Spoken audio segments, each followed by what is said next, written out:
이 말씀 봅니다. 하나님 말씀은 출애굽기 23장에서 봅니다.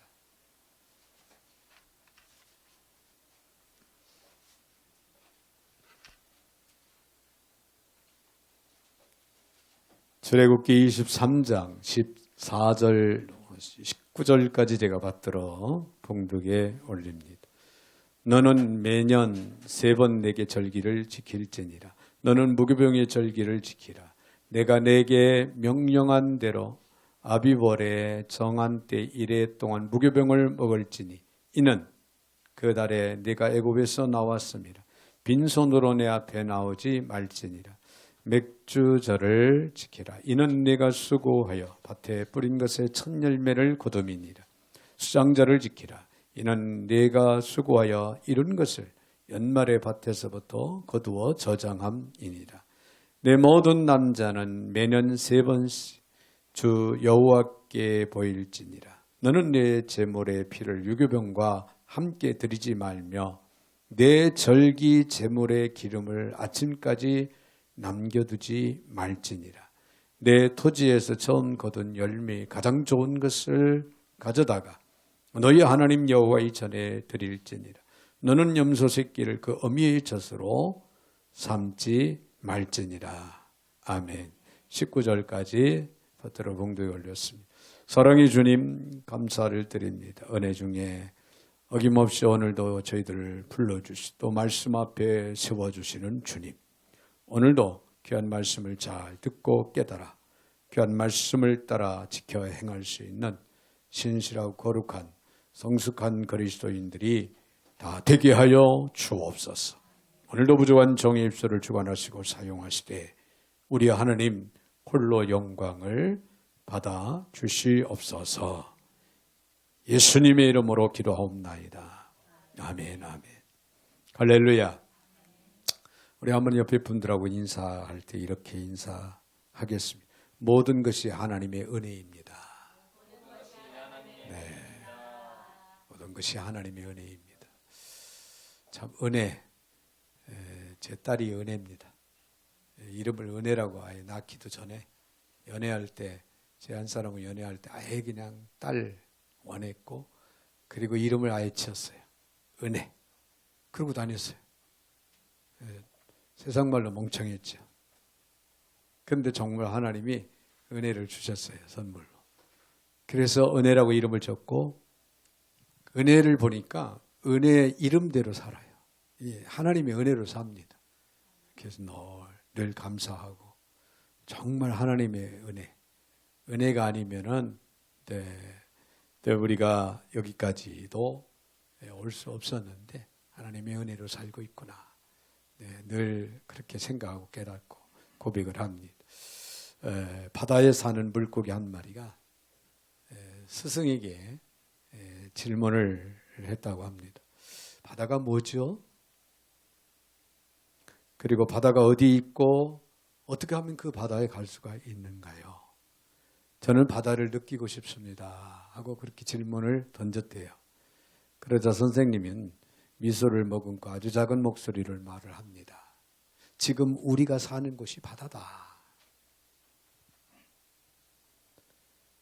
너는 바다에서 왔고 지금 바다 안에 있으며 그리고 바다로 사라질 것이란다. 그렇게 이야기를 해 주었답니다. 그랬더니 이 바다가 말을 하기를 아닙니다. 이 물고기가 말하기를 아닙니다. 이것이 바다가 아니에요. 물이에요. 물입니다. 물이 아닌 바다를 보았으면 좋겠습니다. 바다를 나에게 보여주십시오. 이 물고기가 항변을 했다고 하는 그런 이야기예요. 자, 지금 우리는 하나님의 은혜 안에서 살고 있고 움직이고 있고 존재하고 있고 하나님의 은혜를 통해서 오늘 또 여기까지도 우리가 살아왔습니다. 할렐루야. 그런데 아직도 하나님의 은혜를 찾고 다니는 그런 경우들을 우리는 생각을 할 수가 있어요. 은혜가 어디 있지? 그러면서 은혜를 찾아다니는 사람, 찾아다니는 경우들. 자, 여러분 지금 자기가 은혜 안에 살고 있음에도 불구하고 하나님이 그 은혜를 깨닫지 못하고 은혜를 찾고 있다고 하는 사실. 여러분, 우리들의 모습이 아닌가 한 번쯤은 생각해 볼 필요가 있다고 생각합니다. 여러분, 누가 뭐라고 그래도 우리는 하나님의 은혜 안에 지금 거하고 있습니다. 할렐루야. 하나님의 은혜 안에서 하나님의 은혜로 지금까지도 살아왔고 앞으로도 우리는 하나님의 은혜 안에서 살아간다고 하는 사실이에요. 하나님은요, 우리의 선한 행위를 보고 은혜를 주시는 분이 아니에요. 값없이, 할렐루야. 값없이 은혜로 우리를 구원하신 그 하나님, 오늘도 은혜를 통해서 우리가 살아갈 수 있도록 은혜를 베풀어 주시고 계신 분이다. 그런 얘기예요. 자, 오늘 본문의 말씀을 보면은 여호와 앞에서 77절, 즉 맥주절을 지켜라, 그렇게 말씀합니다. 당시 이스라엘 백성들에게는요 3대 절기가 있었습니다. 그 3대 절기는 무교절, 초막절, 77절. 여기에 두 가지 의미가 담겨져 있는데 이 3대 절기를 매년마다 지켜야 되는데 그 의미를 보면요, 순례기를 떠나야 한다. 순례기를 떠나야 한다. 3대 절기를 지키기 위해서 여호와께서 택하신, 정하신 중앙성소에서 지켜야 하기 때문에 많은 이스라엘 백성들은 그것을 향해서 순례의 길을 떠납니다. 네, 순례의 길을 떠나요. 그런 의미가 담겨져 있고 또 한 가지 춤을 추다라고 하는 의미가 담겨져 있습니다. 하나님의 구원과 그 은혜를 기뻐하는 축제의 성격이 있다, 그런 얘기예요. 그래서 우리가 절기를 지키면서 하나님의 은혜를 생각하고 그 은혜에 감격, 감사해서 하나님께 감사하고 영광을 올려드리는 이런 축제의 명절이다. 그런 의미가 담겨져 있다는 것을 우리가 생각할 수가 있습니다. 오늘은 맥주감사주일입니다. 할렐루야. 77절, 즉 맥주절은요, 밀과 보리를 추수해서 하나님께 감사 제사를 드리는 그런 절기죠. 네, 하나님께서 베풀어 주신 그 은혜에 대해서 감사하는 귀한 절기인데 이 절기를 지키면서 이스라엘 백성들은 애굽에서 종되었던 것을 기억해야 한다는 거예요. 너희는 애굽에서 종되었던 것을 기억하라. 그리고 그 애굽에서 출애굽한, 거기서 해방받은, 구원받은 것을 기억을 해라. 그리고 이스라엘 백성들이 하나님의 약속의 땅에서 정착을 하면서 그곳에서 이제 농사를, 씨를 뿌리고 농사를 지어서 거둔 첫 수확, 첫 열매를 하나님 앞에 바치면서 이 모든 것이, 지금까지 이루어진 모든 것이 하나님의 은혜였음을 기억을 하라. 이런 깊은 의미가 담겨진 가운데 이것을 깨닫고 고백할 수 있는 그런 맥주절로 지켜야 된다. 그런 절기를 지켜야 된다. 그렇게 명하고 있습니다. 자, 오늘 그렇다면은 오늘 맥주절을 맞이해서 오늘 저와 여러분은 어떻게 우리가 어떤 심정, 어떤 마음으로, 어떤 자세로 맥주절을 지켜야 될까? 우리가 한번 생각해 볼 때 먼저 감사와 경배로 하나님께 나아가야 된다는 거예요. 감사와 경배로 하나님께 나아가. 오늘 본문의 15절을 봅니다. 너는 무교병의 절기를 지키라. 내가 내게 명령한 대로 아비벌에 정한 때에 이래 동안 무교병을 먹을지니 이는 그 달에 내가 애굽에서 나왔습니다. 빈손은 내 앞에 나오지 말지니라. 그런 말씀이 15절에 기록이 되고 있는데요. 여기에 보면 무교병, 한맛초트라고 하는데 발효되지 않는 떡이다, 그런 뜻이에요. 레위기 8장 26절에 기록이 되고 있습니다. 자, 따라서 이는 누룩을 넣지 않는 떡이라는 그런 뜻으로 우리에게 가르치는데요. 이것은 이스라엘 백성들이 애굽에서 급하게 나올 때 먹었던 그런 음식이에요.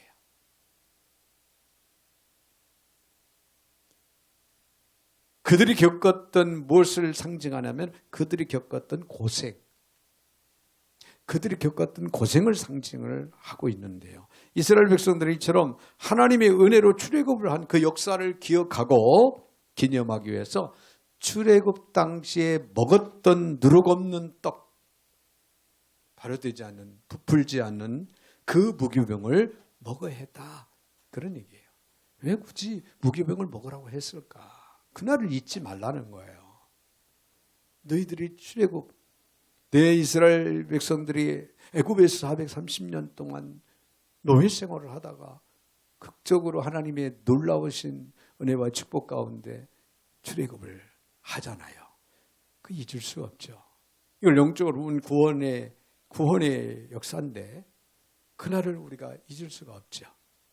그 역사를 잊을 수가 없죠. 내 무교병을 먹어라. 내 발효되지 않는 이 떡을 먹음으로 인해서 그날을 기억하게 상기시키는 거예요. 자, 그런데 이 누룩 없는 떡을 먹는 일은 단순히 고생과 어떤 고통을 회상하면서 직접 음식을 먹음으로 체험하는 것 그 이상의 의미를 담고 있다는 거예요. 언급을 했습니다마는 성경의 예언대로 인류를 구원하시기 위해 이 땅에 오신 예수 그리스도, 할렐루야.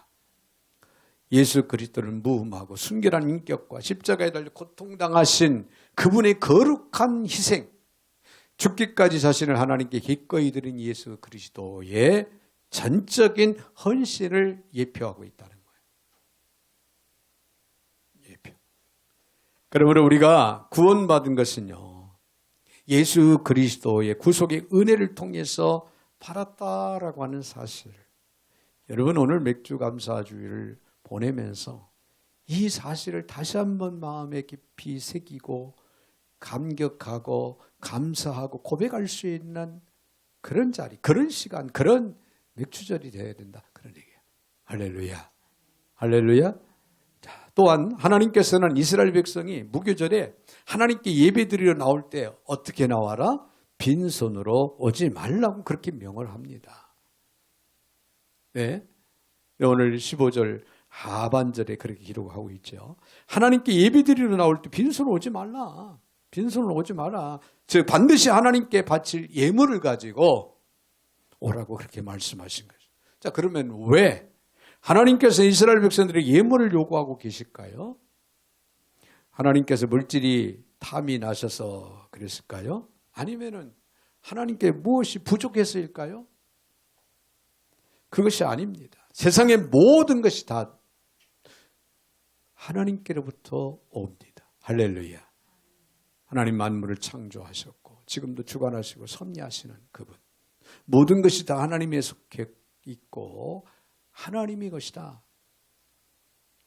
부족함이 없으신 분입니다. 그런데도 불구하고 예물을 요구하신 것은 물질 그 자체가 아니라 그 속에 담겨져 있는 당신의 백성의 마음이라는 거예요. 당신의 백성의 택한 백성들의 마음을 받기를 원하셨다. 그런 얘기예요. 보물이 있는 곳에 뭐가 있다? 내 마음이 있느니라. 예수님께서 마태복음 6장에서 말씀하셨죠. 사람은 누구나 물질을 소중하게 여기기 마련입니다. 그렇죠. 그런 의미에서 빈손 오지 말라는 이 하나님의 말씀은 곧 하나님을 사랑하고 경배하는 진실한 마음을 가지고 와라.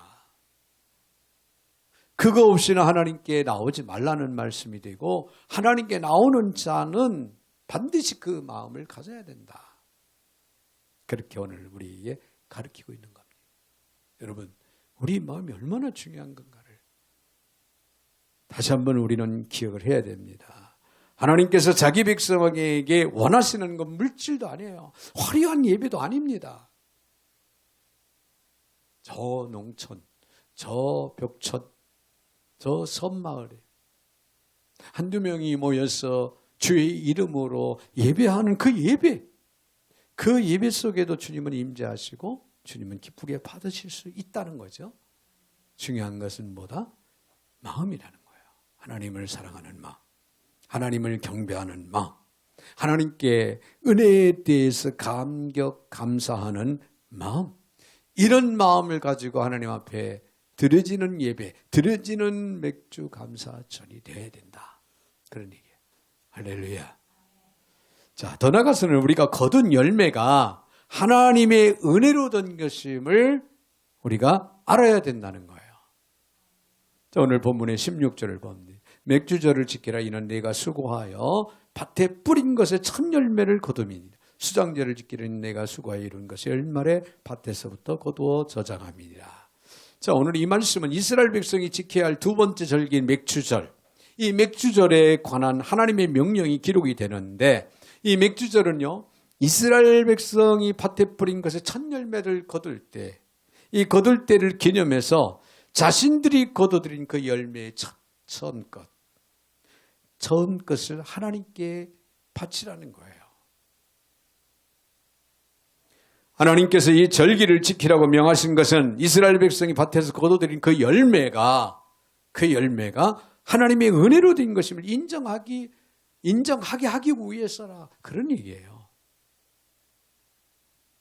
지금도 마찬가지지만은 가나안 땅은요, 물이 귀한 건조하고 농사짓기가 아주 매우 어려운 그런 지역이었다고 합니다. 자, 그나마 씨를 뿌릴 때와 수확을 거두기 직전에 때를 맞춰서 이른 비 늦은 비가 제대로 내릴 때, 그때 무사히 수확을 하게 된다고 하는 그런 얘기. 자, 그러한 의미에서 이스라엘 백성이 가나안 땅에 열매 거둔다? 누구보다도 부인할 수 없는 것은 하나님의 은혜로 거둔 거예요. 할렐루야. 따라서 이스라엘 백성들은 맥주절을 지켜서 자신들이 거둔 열매가 하나님의 은혜로 된 것임을 인정하며 감사해야 했다. 그런 얘기예요. 그런데 열매를 거두는 것이 하나님의 은혜임을 아는 것은 비단 이스라엘 백성들 뿐일까요? 아니요. 오늘 저와 여러분 향해서도 하나님을 믿는 하나님의 백성들을 향한 때 가르침이고 교훈이고 메시지라는 거예요. 그때 우리가 전반기 2024년 전반기를 이제 보내고 있습니다. 사실 국가적으로, 시대적으로, 국가적으로, 또 우리가 개인적으로, 또 우리가 가정적으로, 개인적으로 돌이켜 보면은 크고 작은 어떤 굴곡, 장애물, 또 힘들고 어려웠던 일들 없잖아 있었죠. 그런 와중에도 어떻게 왔습니까? 근데 오늘 하나님의 은혜로 여기까지 온 거예요. 할렐루야. 능히 그 환경을 초월해서 극복하고 이겨나가며 또 하나님의 살아계신 거, 하나님의 그 은혜를 우리가 느끼면서 체험하면서 무난히 하나님의 은혜로 여기 달려왔습니다. 이것이 당시에 이스라엘 백성들만을 향한 말씀이 아니라는 거예요. 비록 우리는 논에 가서 밭에 가서 씨를 뿌리고 내 곡식을 심고 거두는 그런 과정을 거치지는 않았지만 우리가 살아온 그 삶 자체가요. 사실 봄에 씨 뿌리고 또 그 새싹이 나서 이제 우리가 돌아보고 가꾸고 이런 늦은 비를 통해서 잘 자라는 모습 속에서 이제 수확을 하는 그런 과정을 우리가 살아오지 않았습니까? 제가 오래전에 76년도에 군에 갔을 때 군 생활을 하면서 느낀 것 중에 하나가 있다면 인생을 살고 나오는 것 같아요. 뭐 여기 공수 출신도 계시고 대위 출신도 계시고 그런데 병장 출신이 감히 이런 말을 하는 게 좀 우스울 것 같은데 한 인생을 살고 나오더라고요. 처음에 들어가면은 쫄병이잖아요. 막 세상 물정 모르듯이 아무것도 모르는 거예요. 군에 대한 분위기 여기서 어떻게 해야 되는가 이런 거 아무것도 몰라요. 제가 군종을 하면서 신병이 딱 오게 되면 제일 먼저 제가 먼저 만나요. 얼마나 불안합니까? 처음 접해보는 부대. 이 군종이 딱 가서 편안하게 내 이야기를 나눕니다. 걱정하지 마라. 어려움이 있으면 나에게 말해라. 그 한마디에 그냥 힘이 생기는 거예요. 야, 내 편에 있구나. 나를 도와줄 사람이 있구나. 그렇게 한마디로 쫄아 있어요. 쫄병 때는. 근데 이제 뭐 상병 정도 되니까 할만해요. 군대 생활. 뭐 아래위 뭐 선배도 뭐 어느 때는 들어받기도 하고 운동 오면서 들어받아요. 그때는 뭐라고 안 하니까. 자, 근데 병장이 되니까 이제는 정말 알 거 다 알잖아요.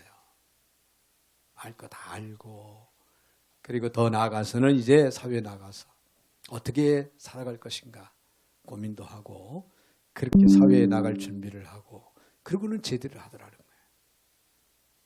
그래서 짧은 기간이지만은 한 인생을 살고 나오는 것 같다. 남자들에게만 주어진 특혜가 아닌가 그런 생각을 해보았습니다.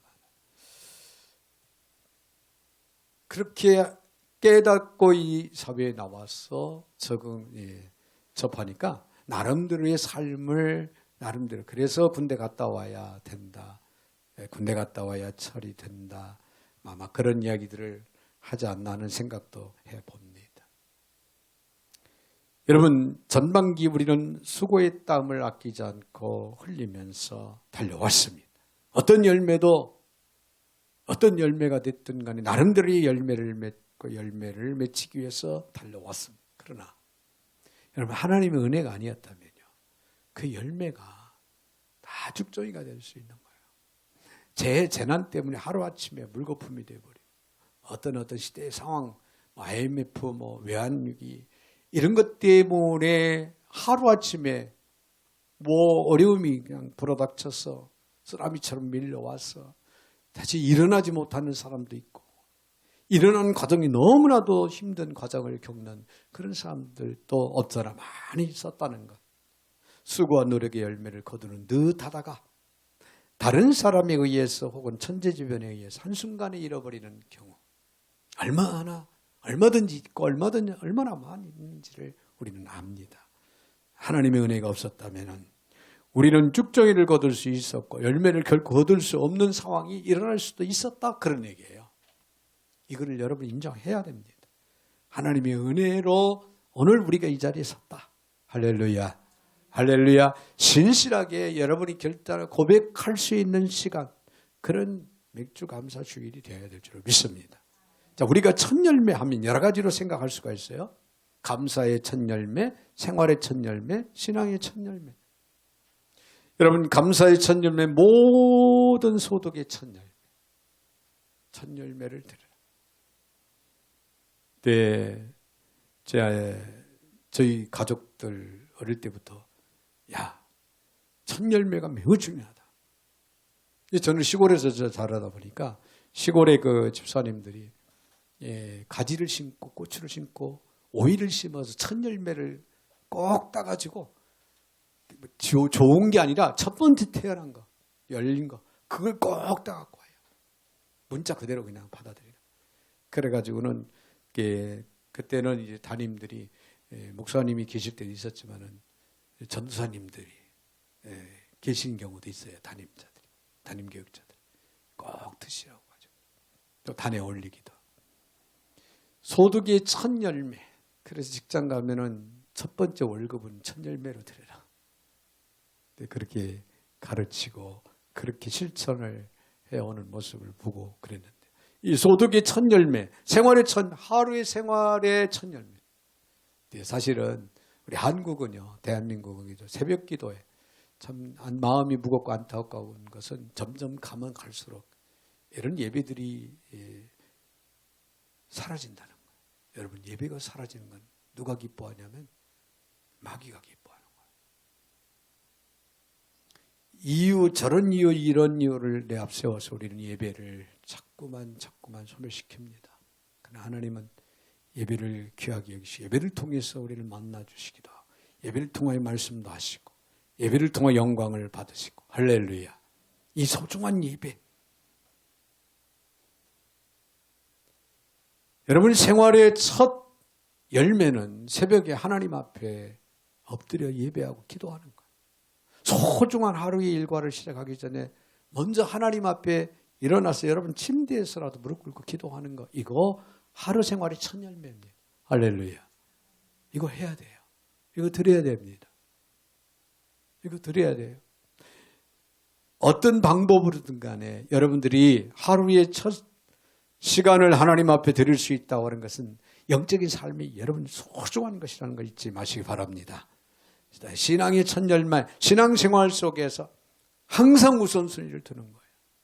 하나님을 우선순위로 두고 주의를 우선순위로 두고 할렐루야. 그래요. 그리고 하나님의 일을 우선순위로 두고 하나님의 일 봉사하고 헌신하는 것을 우선순위로 두자. 이게 신앙의 선열매예요. 이런 첫 열매를 잘 드리는 신앙생활을 우리는 이어가야 될 줄로 믿습니다. 19절에 보면 내 토지에서 처음 거둔 열매의 가장 좋은 것을 드리라. 오늘 본문의 19절에 그런 말씀이 기록이 되는데 이 말의 원어의 뜻을 보면요. 모든 것 중에 가장 좋은 것. 그런 의미가 담겨져 있어요. 모든 것 중에 가장 좋은 것 드리라. 할렐루야. 우리는 첫 열매를 하나님께 드림으로 인해서 우리 거둔 열매가 하나님의 창조하시고 하나님께서 기르시고 열매 맺게 하시고 우리에게 주신 것임을 인정을 하고 하나님께 대한 우리의 믿음을 표시하는 것이에요. 또한 첫 열매를 하나님께 바침을 우리의 삶 가운데 하나님께서 우리의 첫 자리에 있다. 첫 자리에 계시다. 라고 하는 사실을 나타내는 것으로 하나님께 대한 우리의 사랑과 신앙을 보여주고 행동하는 고백이에요. 여러분, 첫 열매를 매일매일 순간순간 그리고 절기마다 현명하고 지혜롭게 잘 이행한다고 하는 것은 하나님을 제일로 삼고 사는 성숙한 그리스도인의 삶의 모습입니다. 할렐루야. 할렐루야. 오늘 맥주절을 맞이해서 여러분 항상 우리 내 인생에 내 삶에 있어서 우선순위는 누구다? 하나님. 할렐루야. 이 신앙 정신을 꽉 새기고 삶의 지표로 삼고 실천하는 오늘 저와 여러분이 된다면 우리 오늘의 맥주 감사절은 최고의 절기로 지키는 줄로 믿습니다. 더 나아가서는요, 깨끗한 심령으로 하나님께 드리라는 거예요. 깨끗한 심령을 요구하신다. 자, 오늘 18절을 봅니다. 너는 내 제물의 피를 유교병과 함께 드리지 말며 내 절기 제물의 기름을 아침까지 남겨두지 말지니라. 여기서 보면은 하나님께서는 희생의 피를 유교병과 함께 드리지 말라. 그렇게 명하십니다. 희생의 피는 6월절에 드리는 어린 양의 피를 가리키는 것인데 하나님의 택하신 자들을 구원하신 그리스도의 보혈을 상징을 하기도 하죠. 그리고 유교병은 누룩을 넣은 빵으로 성경에서 누룩을 뭘 표현하냐면 죄라. 죄를 상징합니다. 고린도전서 5장 6절에. 자, 그렇다면은 희생의 피를 유교병과 함께 드리지 말라. 이 말은 쉽게 말하면은 하나님의 이 명령은 무슨 의미냐면 그리스도의 피로 구원받은 성도들과 죄는 함께 할 수 없다. 그런 얘기예요. 이해가 되시면 아멘? 네, 그렇습니다. 예수 믿는 사람들을 성도라고 하는 성도는 세상과 구별된 사람. 영의 사람들이. 그렇죠? 오늘 저와 여러분들은 영의 사람. 영의 사람들. 네, 우리는 주님의 은혜 안에서 죄 없다. 의로 인정을 받았어요. 그리스도의 의로 말미암아. 그래서 구원의 백성 하나님의 자녀가 되어서 영원한 날을 소망하고 오늘도 믿음으로 살아가는 거 아닙니까? 여러분, 그리스도의 피가 무엇입니까? 죄로 인해 죽었던 자들의 죄를 씻어 구원의 자리에 이르게 한 것이 바로 그리스도의 피. 따라서 그리스도의 피와 죄는 도저히 함께 할 수가 없다. 물론 그리스도의 피로 구원받은 성도와 죄 또한 함께 할 수 없는 상극이어야 한다는 것을 우리는 여기서 분명히 이해를 해야 됩니다. 여러분, 희생의 피를 유교병과 함께 드릴 때 하나님께서 그 제물을 받으시지 않는다는 거예요. 즉, 우리는 주의 이름으로 하나님 앞에 나와 예배 드릴 때 주의 이름으로 하나님께 영광을 돌려야 된다는 거예요. 여기에 우리의 마음, 우리의 심령에 죄된 것이 있으면은 하나님께서 원치 않으신다 그 말이에요. 그러므로 먼저 우리가 하나님 앞에 예배할 때는, 하나님 앞에 나아갈 때는, 하나님 앞에 설 때는 철저하게 우리의 죄된 모습을 내려놔야 돼요. 회개해야 된다. 할렐루야. 그래서 정말 진실되고 깨끗한 심령으로 주 앞에 나아갈 수 있는, 그리고 주님 앞에 드려질 수 있는 그런 예배, 그런 우리의 마음 심령이 되어야 된다. 자, 그런데도 어떤 성도들을 보면요, 하나님께 나아갈 때 예배 드릴 때 몸을 깨끗이 씻고 아주 때때 옷을 갈아입습니다. 명품 옷으로 갈아입고 멋있는 옷으로 갈아입고 다 좋습니다. 하나님께 바칠 예물도 준비합니다. 나름대로 최선을 다해서. 최고지요. 신앙인으로서 그거 빼면 뭐예요? 시체예요. 하나님 앞에 나올 때 농촌에서 일하시는 그 신앙 성도들을 보면은 종일 태양볕에서 일하다 보면은 막 몸이 다 타버리잖아요. 가마잡자 제대로 씻지도 못하고. 그런데 주일만 되면 때때 옷을 갈아입어요. 나들이 옷으로 갈아입고 휘날리며 치맛자루 휘말리면서 논두덕을 이렇게 향해서 지나서 예배당을 향하는 그 모습이, 지금도 저는 어릴 때 그 모습이 선연해요. 빼기라 있어요. 손에다가 연보를 꼭 치고. 얼마나 하나님 보시기에 아름다울까. 근데 우리가 아무리 예물을 깨끗하고 단정하고 예물을 드린다 해도 우리 안에 여전히 죄가 있다면은 하나님은 노라는 거예요. 그만큼 중요한 거예요. 하나님 앞에 나아갈 때. 여러분, 하나님 앞에 철저하게 회개의 심령으로 하나님께 나아가는 지혜가 있어지기를 바랍니다. 우리가 100% 완벽할 수 없어요. 하나님의 은혜가 아니면은. 그러나 우리가 신실하게 하나님의 말씀에 비추어서 우리 죄된 모습을 낱낱이 고백하고 새로운 각오 결심을 이룰 수 있는 이런 심령, 이런 심정, 이런 깨끗한 심령으로 하나님께 나아가라. 그런 얘기예요. 사랑하는 성도 여러분, 이번 맥주절을 통해서 다시 한번 모든 것이 하나님의 은혜임을 기억하시고 감사할 수 있는 저와 여러분 되시기를 주의 이름으로 축원을 드립니다. 그러고 하신 하나님 감사합니다. 오늘 거룩한 날, 특별히 맥주절을 맞이해서 감사함으로 하나님께 예배 드릴 수 있는 귀한 마음, 믿음 주신 것 감사를 드립니다. 주신 말씀 따라 진정 맥주절을 지키되 저들이 하나님의 말씀을 따라서 쫓아 바르게 지킬 수 있는 삶이 되어서 저들 하나님 앞에 부끄럼 없이 서게 하시고 우리 하나님 원하시고 기뻐하는 하나님의 백성 자녀로서의 삶을 신실하게 살아갈 수 있는 저희들 모두가 다 되게 하여 주시옵소서. 예수님의 이름으로 축복하며 기도하옵나이다. 아멘.